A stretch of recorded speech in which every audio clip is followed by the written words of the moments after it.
नमस्कार साथियों, आप सभी साथियों का हार्दिक स्वागत और अभिनंदन। साथियों, आज की इस क्लास में अपन डिस्कस करेंगे मोटिवेशन के कुछ एक महत्वपूर्ण प्रश्नों को, जो अपने आरपीएससी कॉमर्स फर्स्ट ग्रेड के अकॉर्डिंग बेहद ज्यादा इंपॉर्टेंट रहने वाले। पहला प्रश्न आपके सामने है, अभिप्रेरणा शब्द की उत्पत्ति अंग्रेजी भाषा के किस शब्द से हुई है? पहला प्रश्न हमसे पूछा गया है। अभिप्रेरणा को इंग्लिश में मोटिवेशन जरूर कहते हैं, लेकिन इस शब्द की जो उत्पत्ति है वो मोटिव शब्द से हुई है। इससे मोटिव शब्द से। क्लियर है?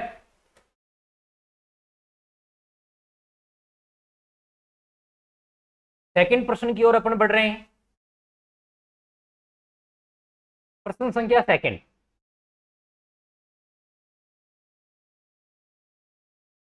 प्रश्न संख्या सेकंड देखिएगा क्या दे रखा है।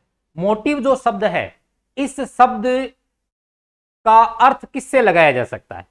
मोटिव शब्द का अर्थ किससे लगाया जा सकता है? हेतु, प्रेरक, विवेक या एक व दो दोनों। यानी मोटिव शब्द को अपन समझ सकते हैं हेतु यानी कारण, और प्रेरक यानी जो प्रेरित करता है उस संदर्भ में। तो इसका सही उत्तर हो जाएगा आंसर नंबर 4।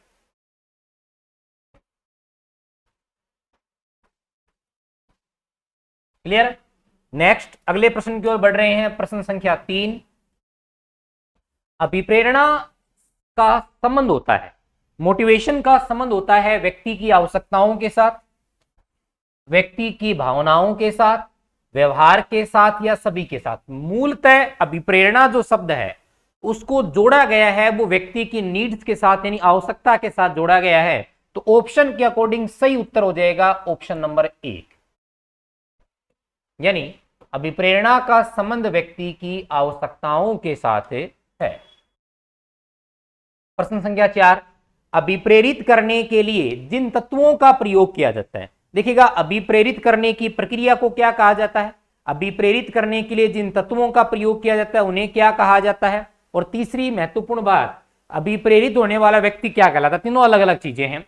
तो यहां प्रश्न ये पूछा गया है कि अभिप्रेरित करने के लिए जिन तत्वों का प्रयोग किया जाता है उन तत्वों को क्या कहते हैं? अभिप्रेरणा कहते हैं, या अभिप्रेरक कहते हैं, या उद्देश्य कहते हैं, इनमें से कोई नहीं। तो जिन तत्वों के माध्यम से व्यक्ति को अभिप्रेरित किया जाता है उन्हें अभिप्रेरक कहते हैं। यानी मोटिवेशन में जिन चीजों को अपन काम में लेते हैं वो क्या कहलाती हैं? अभिप्रेरक चीजें कहलाती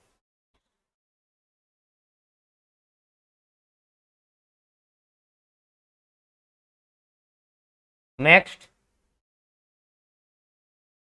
प्रश्न संख्या 5, व्यक्तियों का इच्छित तरीके से कार्य संपादन करना किसके द्वारा इसे अभिप्रेरण कहा गया?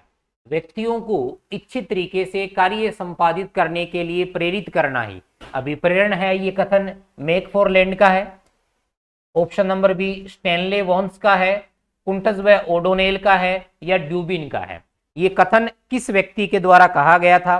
प्रश्न आपसे ये पूछा गया है, व्यक्तियों को इच्छित तरीके से कार्य करने हेतु प्रेरित करना या उनसे इच्छित तरीके से कार्य करवाना अभिप्रेरण कहलाता है। ये कथन किस व्यक्ति के द्वारा कहा गया? तो ध्यान दीजिएगा, इसका सही उत्तर हो जाएगा ऑप्शन नंबर सी, कुंटज व ओडोनेल के द्वारा।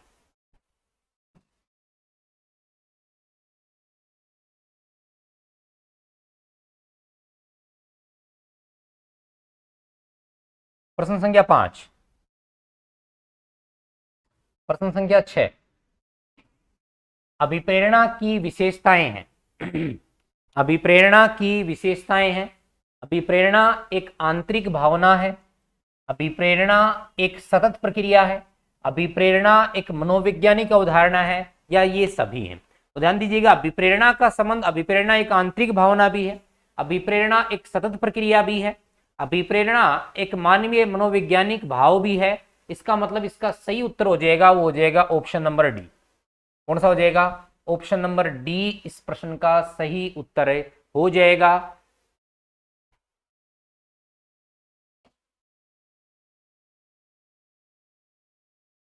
प्रश्न संख्या 7, थोड़ा समय फास्ट चल रहा हूं क्योंकि प्रश्न अपने पास ज्यादा है।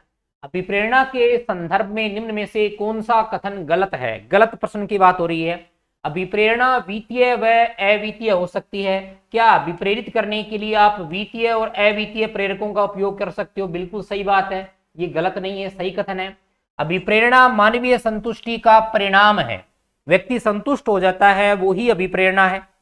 अभिप्रेरणा मानवीय संतुष्टि का परिणाम है, यहां परिणाम की जगह दूसरे में कारण है।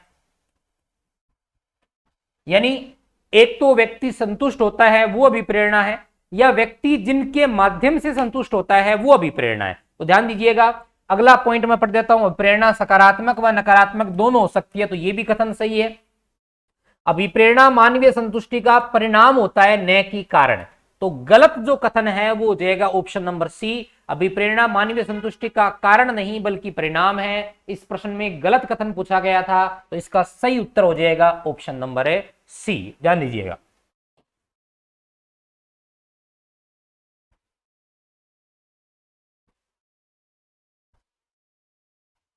नेक्स्ट, अगले प्रश्न की ओर मैं बढ़ रहा हूं। प्रश्न संख्या 8, प्रश्न संख्या 7 क्या दे रखा है?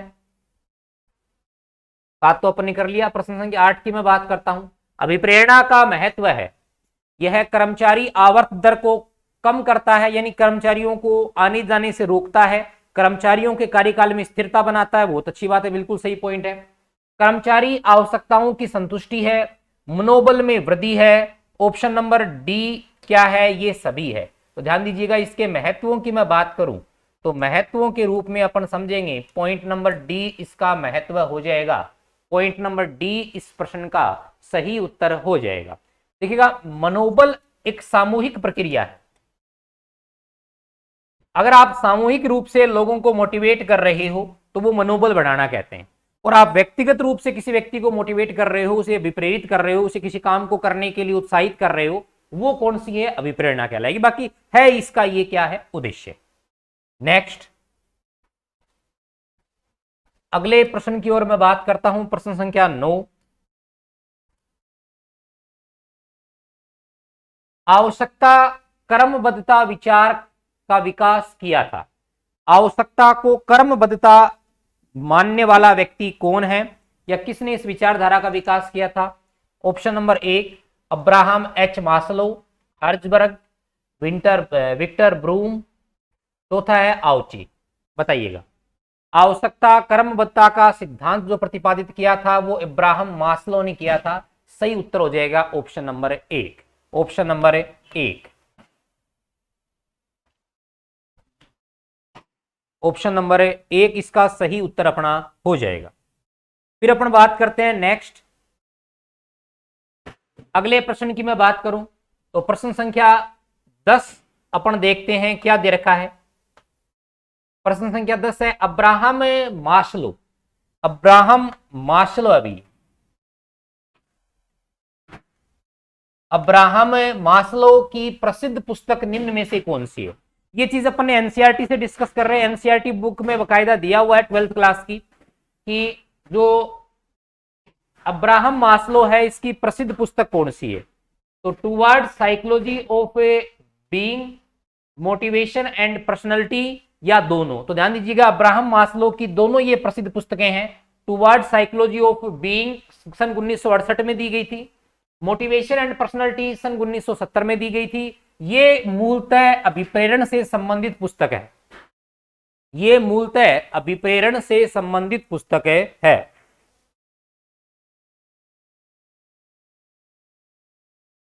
क्लियर है?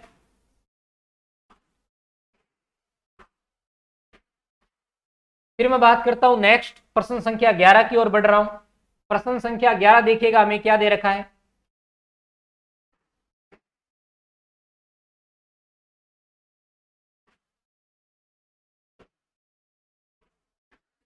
प्रश्न संख्या 11 इंपॉर्टेंट है, इसमें कई सारे प्रश्न अपने कवर होंगे। प्रश्न संख्या 11, प्रश्न संख्या 11 की मैं बात करूं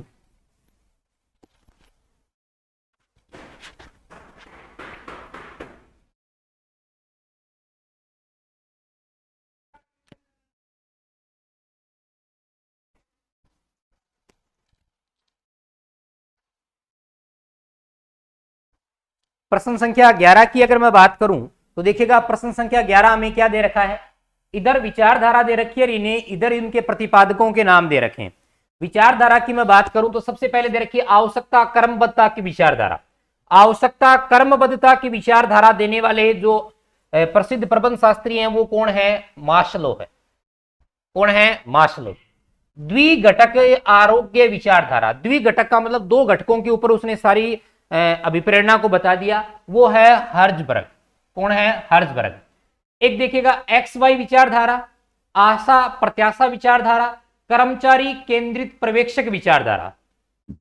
तो इस संबंध में अगर अपन बात करें तो कर्मचारी केंद्रित पर्यवेक्षक जो विचारधारा है इसका संबंध मूलतः किसके साथ है, रेनिस के साथ है। रेनिस के साथ है। इसके अलावा बात करते हैं अपन, दो विचारधाराएं अपनी और बच रही हैं। एक तो अपन बात करते हैं, थोड़ा सा मैं इसको ऊपर ले लेता हूं भाई।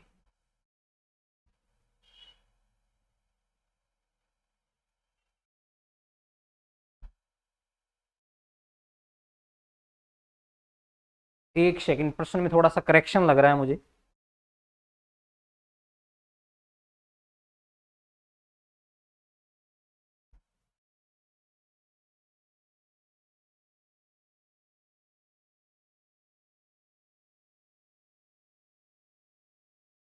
ये रेनिस लिकर्ट है भाई, ध्यान दीजिएगा। यहां ये जो अपन को दिया हुआ है ना लास्ट वाला, इसका नाम क्या है, रेनिस लिकर्ट।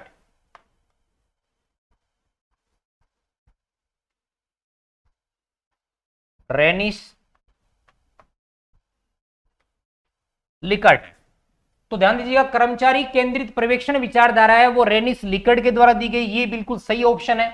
अब देखिएगा दो अपने पास बच गए। ये ऊपर है ना, ऊपर आगे पीछे होने के कारण थोड़ा सा गड़बड़ हो गया, इसको मैं वापस मैच करवा देता हूं। देखिएगा दोबारा सुनिएगा अपन किसकी बात कर रहे हैं। सबसे पहली बात, आवश्यकता क्रमबद्धता की विचारधारा मास्लो ने, द्विघटक आरोग्य विचारधारा हर्जबर्ग के द्वारा दी गई। एक्स वाई जो विचारधारा है वो मैकग्रेगर के द्वारा दी गई, मैकग्रेगर के द्वारा एक्स वाई विचारधारा दी गई है। और जो आशा प्रत्याशा की विचारधारा है, आशा प्रत्याशा, आशा और प्रत्याशा का जो विचार है वो किसके द्वारा दिया गया है, विक्टर ब्रूम के द्वारा दिया गया। किसके द्वारा दिया गया है, विक्टर ब्रूम के द्वारा दिया गया।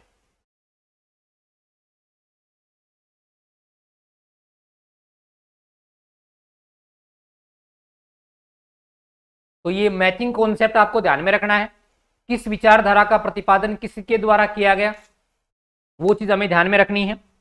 आशा प्रत्याशा का संबंध विक्टर ब्रूम के साथ, एक्स वाई विचारधारा मैकग्रेगर के साथ, द्विघटक आरोग्य विचारधारा हर्जबर्ग के साथ, आवश्यकता क्रमबद्धता की विचारधारा मास्लो के साथ। क्लियर है। नेक्स्ट प्रश्न की ओर अपन बढ़ रहे हैं।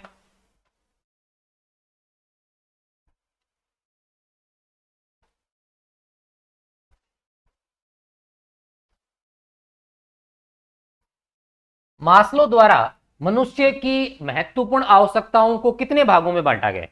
मास्लो ने मनुष्य की महत्वपूर्ण आवश्यकताओं को मूलतः 5 भागों में बांटा है। कितने पार्ट्स में डिवाइड किया इसने, मनुष्य की जो आवश्यकताएं हैं उन आवश्यकताओं को 5 पार्ट्स में डिवाइड किया है।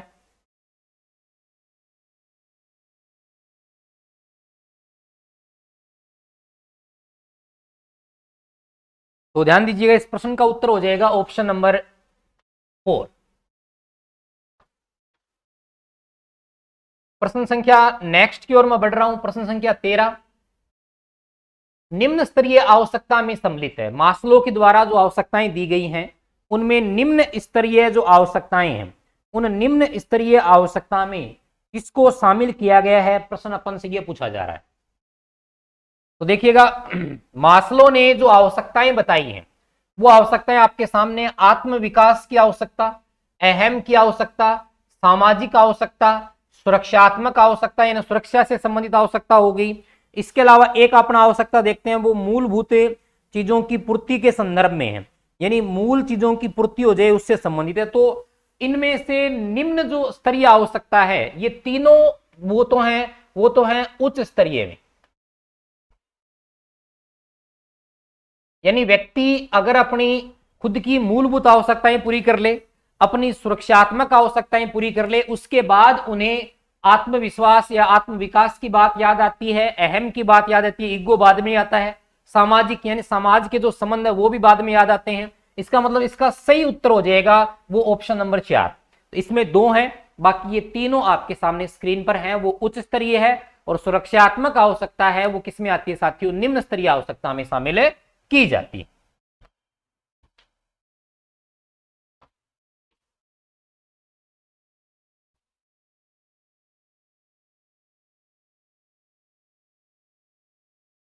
प्रश्न संख्या में बात करता हूं नेक्स्ट, 14 नंबर प्रश्न आपके सामने।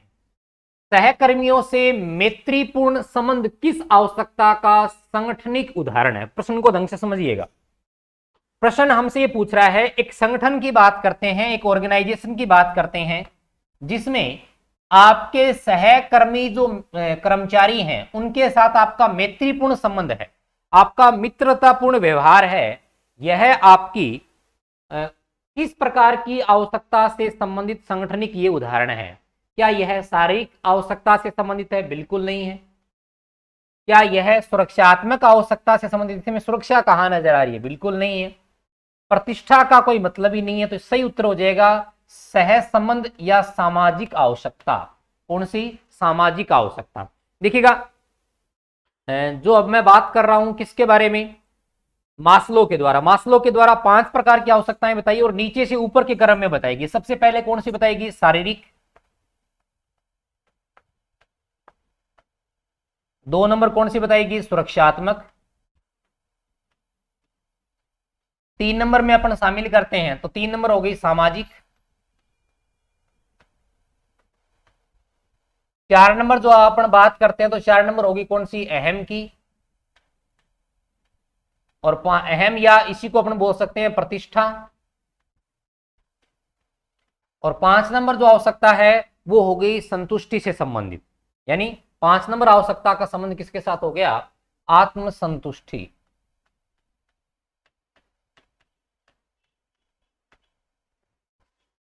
तो ये 5 प्रकार की आवश्यकताएं वो किसके द्वारा बताई गई है? मास्लो के द्वारा बताई गई। तो इस प्रश्न का सही उत्तर क्या हो जाएगा? ऑप्शन नंबर सी।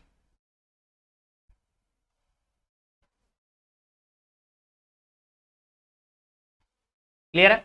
नेक्स्ट प्रश्न की ओर अपन बढ़ रहे हैं। प्रश्न संख्या 15।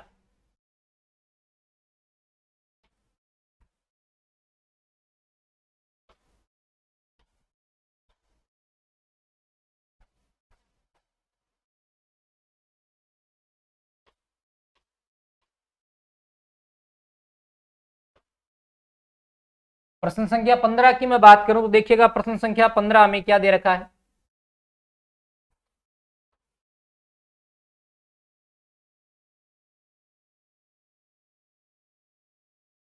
भूख किस प्रकार की आवश्यकता का व्यक्तिगत उदाहरण है?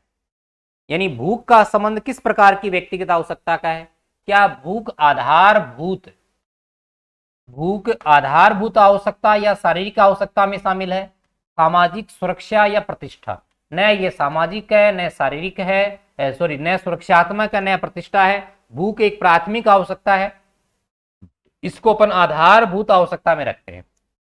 ध्यान दीजिएगा, इसमें काम वासना भी इसी में शामिल होती है, यानी शारीरिक आवश्यकताओं के अंतर्गत ही इसको अपन शामिल करते हैं।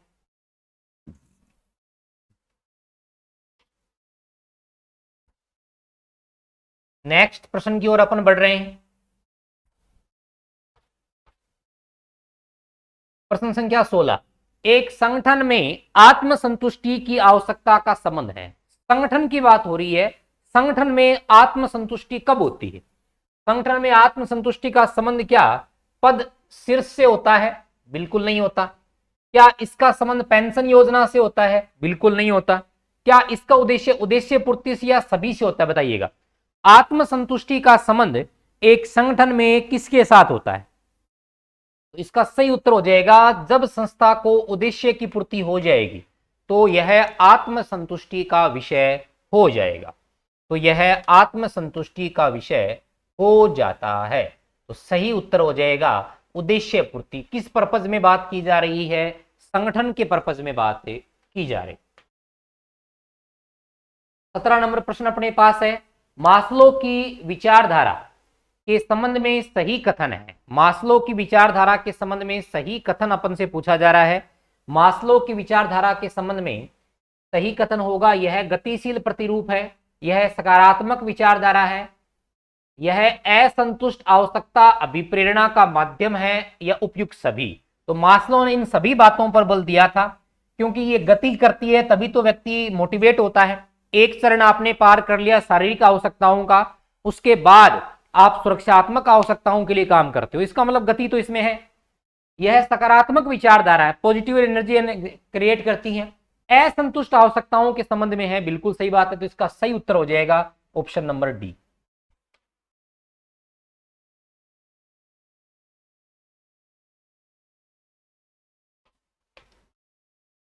अठारह नंबर प्रश्न, हर्ज़बर्ग की मान्यता के अनुसार कर्मचारी के संतुष्टि स्तर को बनाए रखने के लिए अनिवार्य घटक है। हर्ज़बर्ग की मान्यता के अनुसार कर्मचारी के, प्रश्न को ढंग से पढ़िएगा, इसने दो प्रकार के घटक दिए हैं। एक तो आरोग्य घटक है, एक अभिप्रेरक घटक है। अभिप्रेरक वो है जो आपको मोटिवेट करता है, आरोग्य वो है जो आपकी संतुष्टि को बनाए रखता है। यानी संतुष्टि को बढ़ाएगा कौन? अभिप्रेरक, लेकिन जो है उसे बनाए कौन रखेगा? आरोग्य। तो प्रश्न को ढंग से पढ़िएगा, प्रश्न अपन से क्या पूछा जा रहा है? हर्ज़बर्ग की मान्यता के अनुसार कर्मचारी के संतुष्टि स्तर को बनाए रखता है, जो है उसे बनाए रखने के लिए अनिवार्य घटक है। बनाए रखने के लिए कौन सा अनिवार्य घटक है बताइएगा? आरोग्य घटक, अभिप्रेरक घटक, संतुष्टिदायक घटक, या सभी? देखिएगा, अभिप्रेरक और संतुष्टिदायक घटक दोनों का मतलब एक ही है, तो ये तो होंगे नहीं, सभी इसमें हो नहीं सकता। तो सही उत्तर हो जाएगा आरोग्य घटक। कौन सा घटक है? आरोग्य घटक इस प्रश्न का सही उत्तर है, हो जाएगा ऑप्शन नंबर 1। अगर आपको ये वाली चीज समझ में आ रही है, ये वाली चीज अगर आपके दिमाग में क्लियर है, तो नेक्स्ट प्रश्न का उत्तर भी साथियों आप बड़े आराम से दोगे, बड़े अच्छे तरीके से अगले प्रश्न का उत्तर भी आप दे पाओगे। नेक्स्ट प्रश्न की ओर मैं बढ़ता हूं। निम्न में से कौन सा घटक अनुरक्षण घटक नहीं है? अनुरक्षण घटक किसका दूसरा नाम है? पहले तो आपको यह पता होना जरूरी है, आरोग्य घटक का ही दूसरा नाम है। अनुरक्षण जो रक्षा करता है, अनुरक्षण जो चीजों को बनाए रखता है, नीति, वेतन, उत्तरदायित्व, कार्य सुरक्षा। नीति, वेतन, उत्तरदायित्व या कार्य सुरक्षा, बताइए कौन सा घटक है? ध्यान दीजिएगा, नीतियां सामान्य होती है, बिना नीतियों के, क्योंकि ये सामान्य मार्गदर्शन है। वेतन के बिना कर्मचारी काम नहीं करेगा, तो ये संतुष्टि उसको बनाए रखती है। कार्य सुरक्षा एक कार्यस्थल की सुरक्षा है, वो भी एक कॉमन पॉइंट है। देखिएगा, उत्तरदायित्व में जब भी बढ़ोतरी होती है तो व्यक्ति मोटिवेट होता है, इसका मतलब इसका सही उत्तर हो जाएगा option number C. Option number C इस प्रश्न का सही उत्तर हो जाएगा। उत्तरदायित्व में जो वृद्धि है वो अनुरक्षण घटक नहीं है, बल्कि अभिप्रेरक घटक है। मोटिवेशन से रिलेटेड है, मोटिवेटिव जो घटक है उससे रिलेटेड चीज होगी, ध्यान रखिएगा। सही उत्तर हो जाएगा ऑप्शन नंबर सी।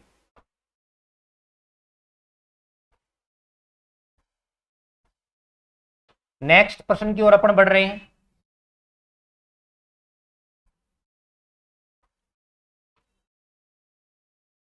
हर्ज़बर्ग के आरोग्य घटकों में शामिल है, हर्ज़बर्ग के आरोग्य घटकों में शामिल है, आरोग्य घटक जिनकी अभी अपन ने बात की थी उसी के बारे में बात हो रही है।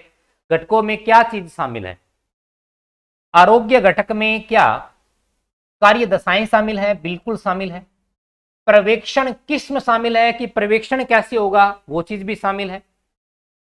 आधिकारिक संबंध, कौन व्यक्ति किसके साथ क्या रिलेशन रख रहा है संगठित तौर पर, क्या वो चीज शामिल है या नहीं है, वो भी शामिल है।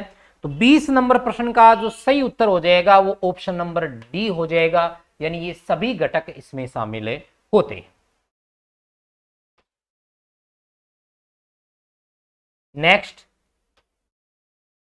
प्रश्न संख्या 21, जिन कारकों की वातावरण में उपस्थिति कर्मचारियों में संतुष्टि उत्पन्न करती है या बढ़ाती है वे हैं। जिन कारकों की वातावरण में उपस्थिति कर्मचारियों में संतुष्टि उत्पन्न करती है, ध्यान से सुनिएगा, लैंग्वेज जरूर समझिएगा वरना आपका प्रश्न गलत हो जाएगा।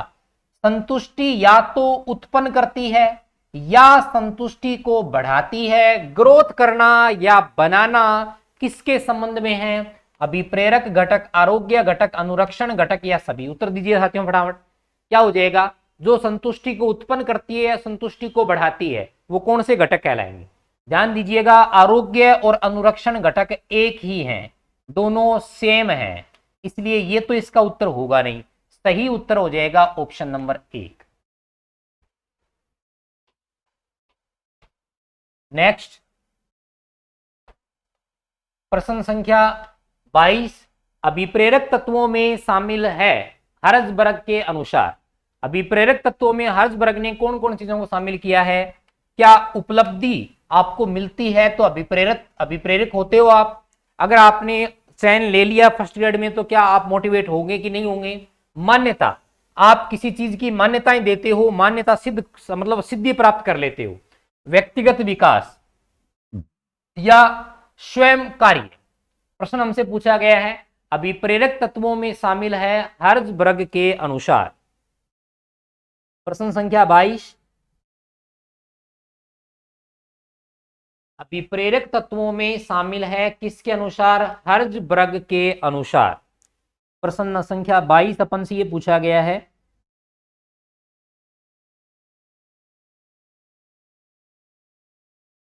तो ध्यान दीजिएगा, इसमें उपलब्धि, मान्यता, व्यक्तिगत विकास, स्वयं कार्य सभी सही हैं ये।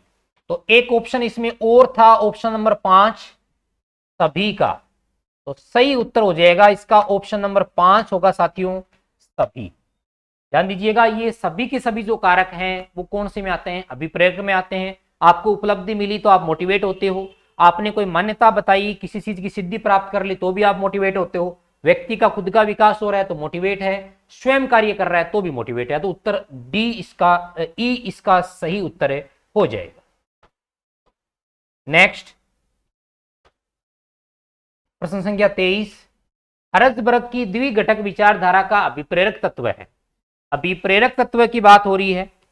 कर्मचारी असंतुष्टि को रोकता है। अभिप्रेरक तत्व क्या कर्मचारी की असंतुष्टि को रोकता है?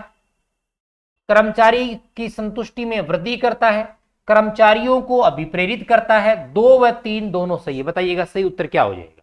तो इसका सही उत्तर हो जाएगा ऑप्शन नंबर 4। क्लियर? नेक्स्ट अगले प्रश्न की ओर अपन बढ़ रहे हैं। प्रश्न संख्या 24, एक सुदृढ़ अभिप्रेरण प्रणाली होनी चाहिए। उद्देश्यपरक, उत्पादक, पर्याप्त या सभी? सुदृढ़ प्रणाली में सारे गुण होने चाहिए, यानी ऑप्शन नंबर डी इसका सही उत्तर हो जाएगा।